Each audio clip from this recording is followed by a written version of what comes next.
Bonjour et bienvenue sur ce 3e épisode des podcasts de Rallye Info. Ce sera le débriefing du Rallye du Var qui était la dernière manche du championnat de France des rallyes Asphalte 2022 et qui s'est déroulé ce week-end. Bonne écoute!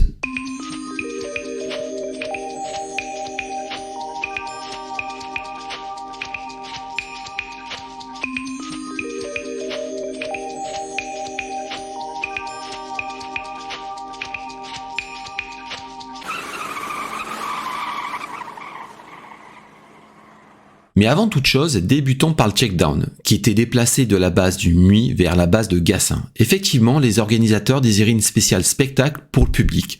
Or, ce ne fut pas le cas.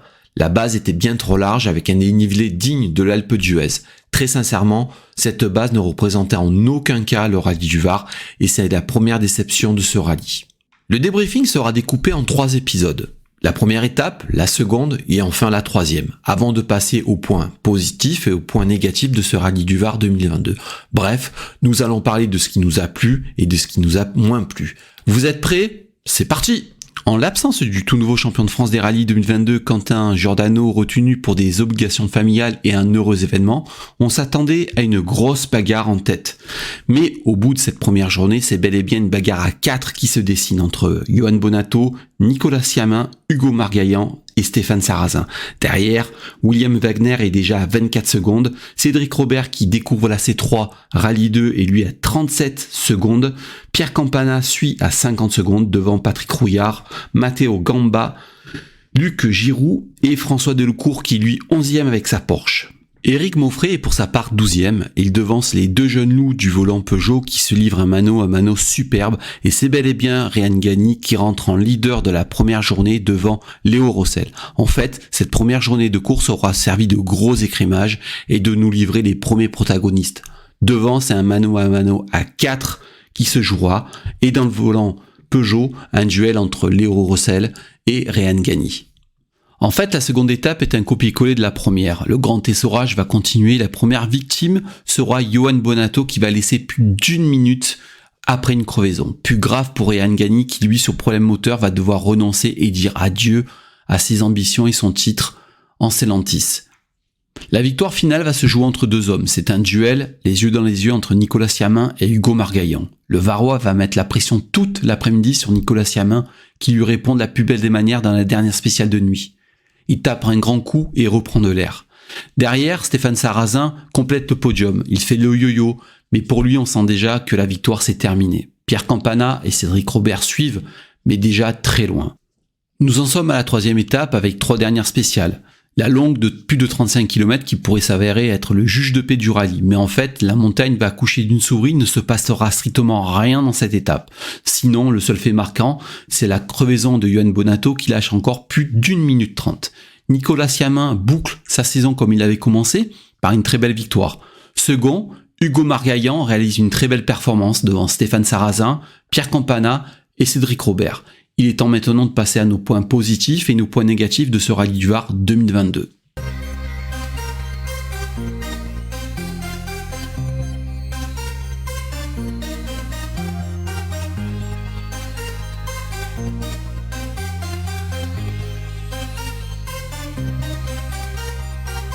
Et voilà, nous arrivons à la conclusion de ce rallye du Var. On va en faire le débriefing maintenant avec les points positifs, les points négatifs, les performances, nos coups de cœur. On va parler de ce qui nous plaît, de ce qui nous plaît un petit peu moins. Et donc, on va commencer par les points positifs. Dans les points positifs, on pourrait titrer la jeunesse au pouvoir pour ce rallye du Var 2022. On a adoré voir Nicolas Siamin et Hugo Margaillan se livrer un superbe duel, un mano à mano jusqu'à la dernière spéciale de ce rallye du Var. En fait, c'est un vent d'air frais qui a soufflé sur le rallye du Var et sur le championnat de France des rallyes.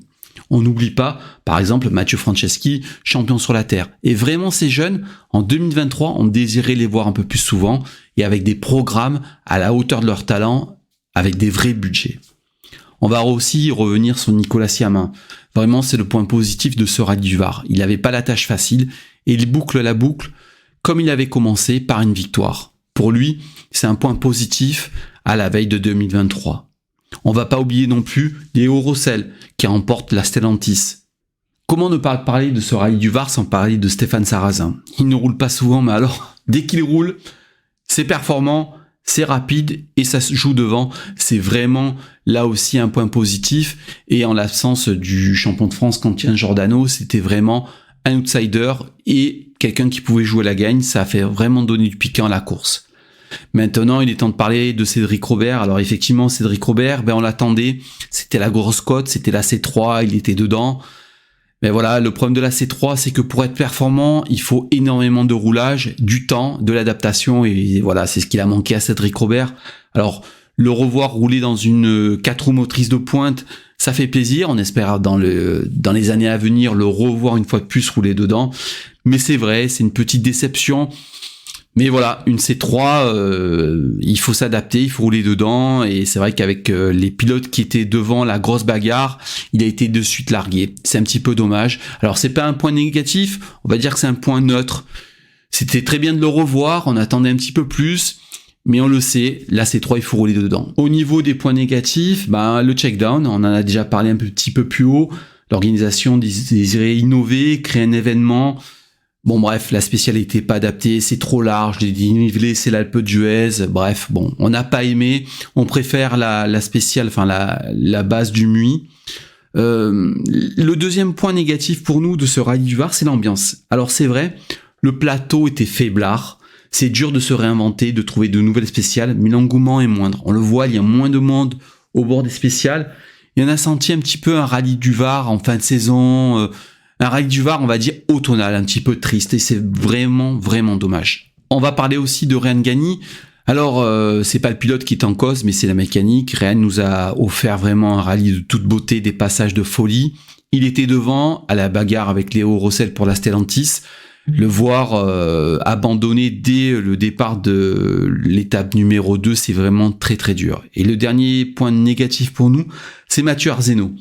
On misait tellement sur lui, on avait tellement envie de le voir à la bagarre, que le voir disparaître dès le S2, ça nous a vraiment, vraiment frustrés, c'est vraiment dommage, et on espère vraiment le revoir en 2023. Comment ne pas parler du rallye du Var sans parler de François Delecourt, il revenait avec une Porsche de folie, voilà, c'est notre coup de cœur. Pour nous, le rallye, c'est ça, c'est du bruit, du spectacle. Cette Porsche était magnifique à voir passer, avec des passages de dingue, un bruit de folie. Ça nous a vraiment emballé. Alors certes, on le voit disparaître dès l'étape numéro 2, mais vraiment, c'était un spectacle à voir. Écoutez, merci de nous avoir suivis sur ce podcast. Toute la saison 2023, nous parlerons de championnat du monde, de championnat de France asphalte, de championnat de France terre, des régionaux. Écoutez, merci et à très bientôt.